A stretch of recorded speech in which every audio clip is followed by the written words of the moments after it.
What I'd like to do now is give you a series of 11 questions that come from Chapter 17 and from Chapter 18. What I'd like to do is read the question. After I read the question, it'd be good if you were to press the pause button and try to get to the answer on your own. And then after that, then come back and listen to what the correct answer is, and also talk about why the other options are incorrect. So the first question is, a 44-year-old man from Limpopo province in South Africa, living in the United States, receiving antibiotic therapy for urinary tract infection, has self-limiting episode of hemolysis, back pain, and jaundice. The peripheral blood smear reveals a non-spherocytic, normocytic anemia, and Heinz bodies are seen in some of his erythrocytes. Which of the following genetic deficiencies is most likely related to his hemolytic episode? And the answer to this question is E, glucose 6-phosphate dehydrogenase, G6PD. This patient has G6PD deficiency. Now, what in this vignette is helping you out figuring out what it is? Well, one thing is the location here. This person is from South Africa. G6PD deficiency is prevalent in Africa as well as prevalent in the Mediterranean countries. So if you see that issue on a national board, or a person is from, let's say, Italy or from Morocco or something along that line, say to yourself, this could be a G6PD deficiency type of a question. Another helpful hint here in this vignette, it says here, man. This is a big, the G6PD deficiency issue is tied into medical genetics, X-linked recessive. Again, a helpful hint here pointing out that this could be G6PD deficiency. Now, when you look at this vignette, there is another very important buzzword, and that is hemolysis. Now, hemolytic anemia. Now, the issue is here, which one of these enzymes, when they're deficient, would give rise to hemolytic anemia? And there are only two that can give rise to hemolytic anemia. One is pyruvate kinase and pyruvate kinase deficiency. That's the second most common cause of hemolytic anemia.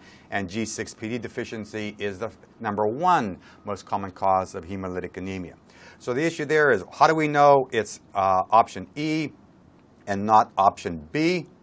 And there's another buzzword or two, and it's right there, Heinz bodies. This patient has Heinz bodies, and that only enzyme deficiency that gives rise to Heinz body is right there, G6PD deficiency.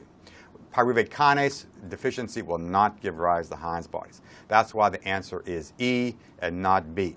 And the other options, homocysteine methyltransferase, DHFR, ferrochelatase, they have nothing to do with Heinz bodies or that hemolytic anemia.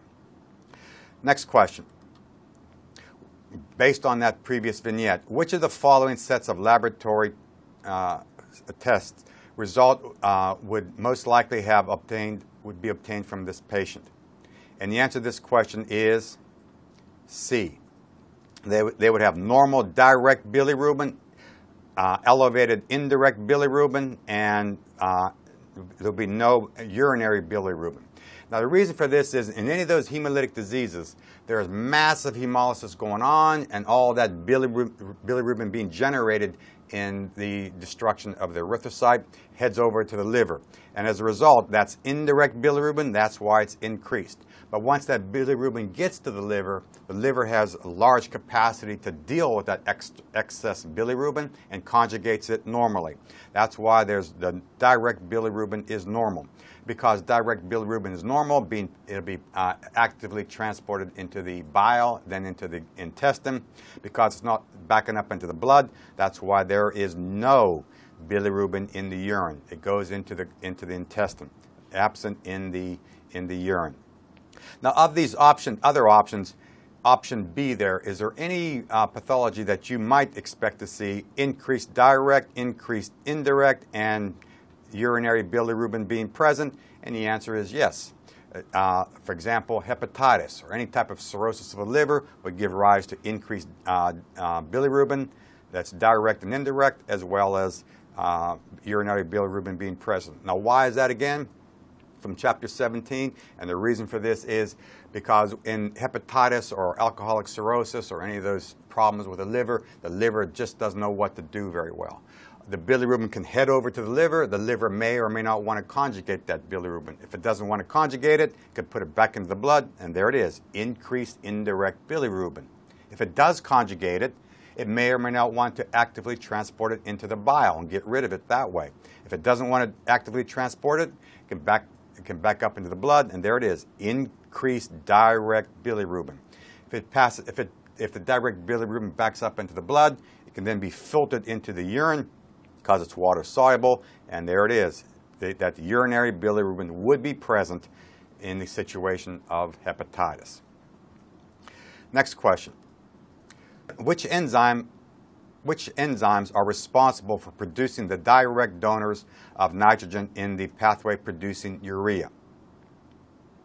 Now, of the options, the answer is option E. Now, this is a situation where in the urea cycle, it's not important to know all the enzymes of the urea cycle. There are just 2 of the 5 enzymes to know. What's important to know about the urea cycle is where did the nitrogens come from to make urea, without worrying about what enzymes get that nitrogen. And the nitrogens in the urea cycle, they come from aspartic acid, and they come from ammonia. And ammonia is built into carbamyl phosphate. So this is a very interesting question. Is you don't have to worry about the enzymes, just worry about where are the nitrogens coming from, because if you know where the nitrogens are coming from, you can deduce what enzymes are generating the nitrogens.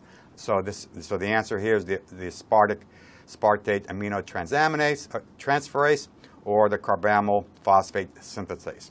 The other enzymes have nothing to do with generating that nitrogen directly. Next question. A 40-year-old man with a rare recessive condition is at high risk for deep vein thrombosis and stroke, and has had replacement of ectopic lenses. He has a normal hematocrit and has no evidence of megaloblastic anemia. A mutation in the gene encoding which of the following is most likely to cause the disease? And the answer to this question is A, cystathionine synthase. Now, what's the clues here in this vignette that help you out? Well, there's a couple words here in this vignette that are really important buzzwords, and that is deep vein thrombosis and stroke. When you see those words, or you might see dislocated lenses, like ectopic lenses here is another very important buzzword, you say to yourself, this means homocystinemia. So of the enzymes, the 5 enzymes listed in the options, which one, if there's a deficiency, would give rise to homocystinemia? And of the 5 options, there are only 2 of the 5 that could give rise, when they're deficient, to homocystinemia. One of them is cystathionine synthase, option A, which is the correct one, and the other one is homocysteine methyltransferase. That could give rise to homocystinemia if that enzyme is defective. But what's telling you that the answer is A? And that answer is that with the homocysteine methyltransferase, you would have megaloblastic anemia. But notice over here, this patient has no megaloblastic anemia. So that's why the answer is A and not B, because they would have megaloblastic anemia. Now, the other options here, lysooxidase, for example, that's an enzyme you find in collagen synthesis. Branched-chain ketoacid dehydrogenase, that's the enzyme defective in maple syrup urine disease. They have nothing to do with homocystinemia. Now, there's a related question to this vignette, and it says over here, amino acid analysis of this patient's plasma would most likely reveal an abnormally elevated level of what? Which amino acid? And the answer is C, methionine. Now, why is that? Because in the previous question, when the enzyme cystathionine synthase is defective, that means homocysteine is accumulating, giving rise to the homocystinemia. But when it accumulates, it can spill into other metabolic pathways. What other metabolic pathway can homocysteine go into? And that is methionine synthesis by the enzyme homocysteine methyltransferase. So because homocysteine, the substrate, is accumulating, it can now make that methionine by the enzyme homocysteine methyltransferase. Next question. A woman 7 months pregnant with her first child develops anemia. Laboratory evaluation indicates an increased mean cell volume, hypersegmented neutrophils, and altered morphology of several other cell types. The most likely underlying cause of this woman's anemia is, and the answer is A, folate deficiency. Now, when you look over that vignette, the very important clue here is increased mean cell volume, meaning that this patient likely has megaloblastic anemia. So if they have megaloblastic anemia, which one of those situations could give rise to megaloblastic anemia? And when you look over the 5 options, one option is A and another option is D, B12 deficiency. So what in this vignette is telling you, because of the megaloblastic anemia, how do you know it's folate deficiency or is it B12 deficiency? And the answer is another word, and that word is, because this B12 can give rise to megaloblastic anemia, and that word is pregnant. This lady is pregnant, and as a result, when you think of pregnancy, you think of folate being required. It has to be there. And sure enough, it would be folate deficiency, giving rise to the megaloblastic anemia. B12 deficiency takes a lot longer to come into play, many months for a person to be B12 deficient, whereas folate deficiency can be deficient fairly quickly. Now, the other ones, other options have nothing to do with that megaloblastic anemia, but it can give rise to other kinds of anemia. For example, iron deficiency, what kind of anemia would that give rise to? And that's microcytic anemia. G6PD deficiency, what kind of anemia there? That would be hemolytic anemia. What about lead poisoning? That can also give rise to microcytic anemia. Now, in iron deficiency and lead poisoning, option B and E, what else besides the red cells looking small, what else do the red cells look like? And the answer is they are hypochromic, no color in the cells, because they cannot make heme, because the heme synthesis pathway is not working in lead poisoning or iron deficiency anemia. Next question. A 48-year-old man develops abdominal colic, muscle pain, and fatigue. Following a 3-week hospitalization, acute intermittent porphyria was initially diagnosed based on a high level of urinary delta-aminolevulinic acid. Subsequent analysis of the patient's circulating red blood cells revealed that 70% contained elevated levels of zinc protoporphyrin, and a diagnosis was corrected. The correct diagnosis is most likely to be, and the answer is C, lead poisoning. So again, by looking at that vignette, there's some very important words or statements that help you out knowing that it's lead poisoning. And the main one of the main issues there is right here, high levels of urinary ALA, delta-aminolevulinic acid. So what lead does, it's knocking out several of the key enzymes of heme synthesis. And the main one that lead knocks out is the enzyme ferrochelatase, which is the last enzyme of heme synthesis pathway. By knocking out that enzyme, some things start to back up, and protoporphyrin starts to back up. And when protoporphyrin starts to accumulate, even though it's not being made in tremendous amounts, but because lead knocks out ferrochelatase, protoporphyrin 9 starts to accumulate. When it starts to accumulate, zinc substitutes for the iron, where zinc goes in all by itself. There's no enzyme that puts the zinc in the protoporphyrin. It goes in all by itself, making zinc protoporphyrin. So the idea here is when lead knocks out the ferrochelatase, then the iron cannot go in, because iron needs the enzyme to put it in to the protoporphyrin. And then zinc goes in all by itself, giving rise to that fluorescent nature of erythrocytes. They have that fluorescent halo. They're hypochromic, microcytic, and they have a halo tinge to them because of the zinc protoporphyrin. Now, the other issues there are not the answer. Now, iron deficiency could be, but that would have to be severe iron deficiency. There's no clue here that this patient is severely iron deficient. This patient most likely came down with an acute episode of lead poisoning. But there's no issue with it. It would take a long time to be severely iron deficient, which could give rise to zinc protoporphyrin, and everything would back up. But the better diagnosis here is the lead poisoning as the cause of this patient's problems. Next question. A 6-month-old boy becomes progressively lethargic and pale and shows delayed motor development. Laboratory evaluation reveals normal blood urea nitrogen, BUN, low serum iron, hemoglobin 4.6 grams per deciliter, and leukopenia. His bone marrow shows marked megaloblastosis, which did not respond to treatment with iron, folic acid, B12, or pyridoxine. His urine developed abundant white precipitate identified as orotic acid. The underlying defect causing the megaloblastic anemia in this child is most likely in which of the pathways? And the answer to this question is B, pyridine synthesis. Now in this vignette, again, some very important clues, and one of them is right there. Orotic acid. This crystalline material is identified as orotic acid. Now when you see that a vignette where orotic acid is accumulating, you say to yourself, well, it could be a pyrimidine pathway problem or a urea cycle problem with the enzyme OTC being defective. So either pyrimidine or urea cycle problems.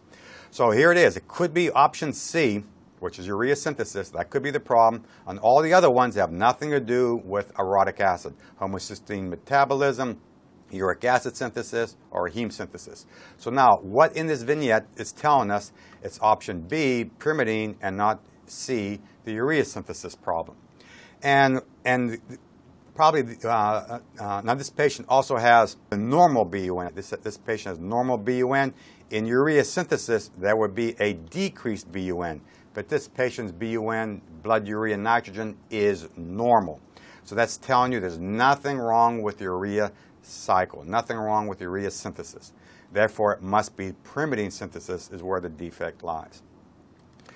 Now, this megaloblastosis that could be due to homocysteine metabolism being defective, but the orotic acid is telling you that it's not the homocysteine is the problem there. Now, the homocysteine, again, another clue there was that this patient, when they were treated with folic acid, B12, or pyridoxine, did not respond to those vitamins. And so as a result, that means that it's not homocysteine, because if they did respond, then it could be homocysteine being the problem. But they were not affected with a treatment with folate, B12, or B6. The uric acid, again, uric acid is not the same as urea. Don't get those words confused. Uric acid synthesis does not cause, if there's a defect, does not cause megaloblastic anemia. Option E here is heme synthesis.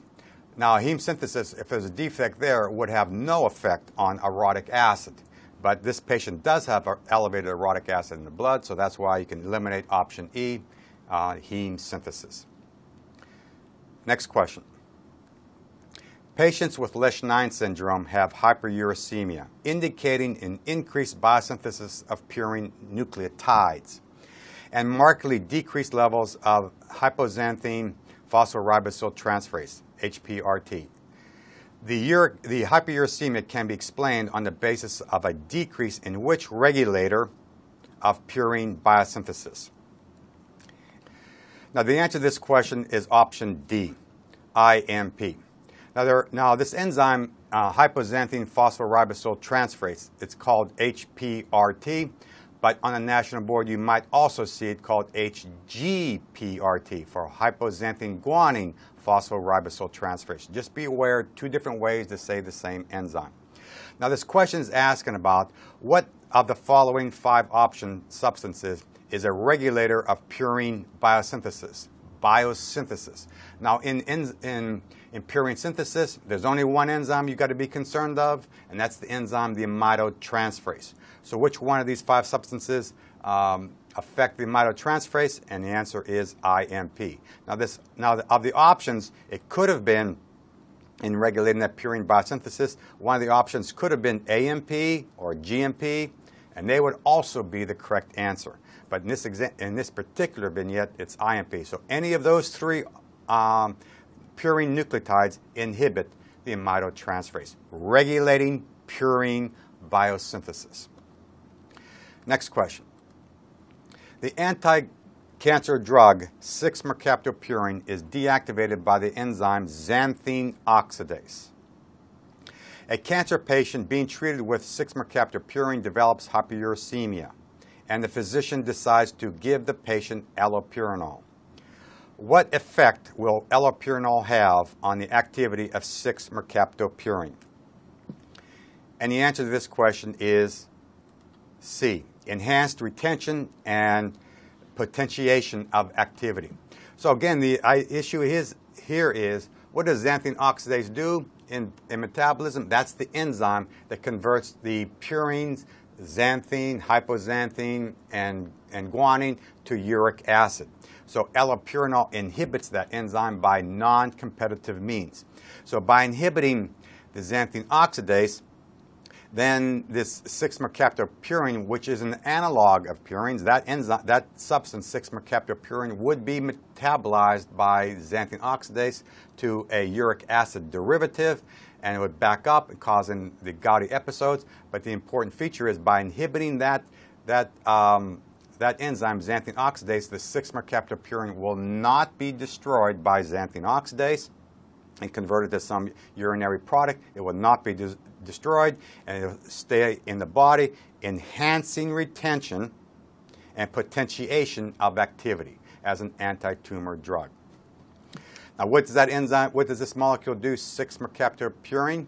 That's the enzyme, that's a substance, an anti-tumor drug that inhibits the enzyme, the aminotransferase in purine synthesis. So by inhibiting the purine synthesis enzyme, then cancer cells cannot make purines, and they would die eventually, enhancing retention and potentiation of the activity of that drug. That's what allopurinol does, inhibiting the xanthine oxidase.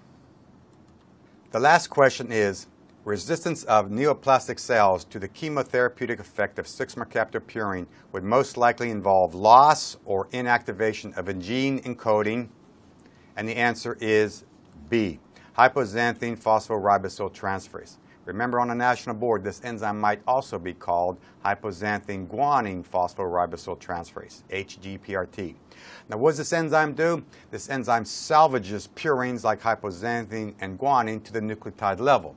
But besides purines, it can salvage purine analogs like 6-mercaptopurine to the nucleotide level. So what happens is, this enzyme takes 6-mercaptopurine and activates it to 6-mercaptopurine nucleotide at that nucleotide level. Now, what about the other options? Thymidylate synthase. Now, this enzyme is incorrect. First of all, thymidylate is a pyrimidine, not a purine. So thymidylate synthase, what does this enzyme do?